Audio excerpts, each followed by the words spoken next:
Welcome to Where Every Shadow Has a Story, and the unknown is just waiting to be discovered.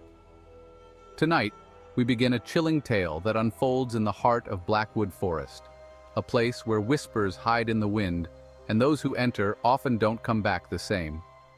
It was a cold night, colder than usual. Sarah, Jake, and Emily sat around a small fire in the middle of Blackwood Forest, a place steeped in local legends.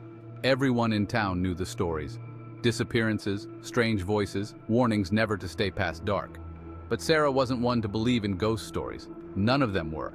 They were there to prove that the whispers of Blackwood were nothing more than the wind. But sometimes, the wind carries more than just air. Jake was the first to hear it, a voice, distant at first, barely more than a breath. He brushed it off, but the feeling of being watched crept up his spine. He couldn't shake it. Then he heard it again, this time clearer. His name, being called from somewhere deep in the forest.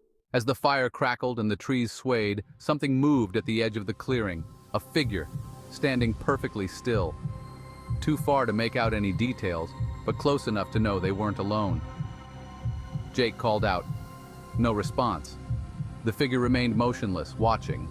And then, without warning, it moved, quickly, disappearing into the darkness like it had never been there. The forest went silent, but the air grew heavy with something they couldn't explain. Panic set in. The stories they'd dismissed as childish began to feel very real. They packed their things quickly, but when they turned to leave, the forest had changed. The path they had come from was gone, and the trees twisted in ways that made no sense. It was as if the forest itself had trapped them. Then came the voice again, closer this time. "Jack!" It echoed through the trees, louder, more insistent, and then footsteps, slow, deliberate, following them, closing in. Sarah's heart raced. Every time they thought they were escaping, the forest seemed to close in tighter, the path shifting, the trees bending, and then, in front of them, the figure appeared again.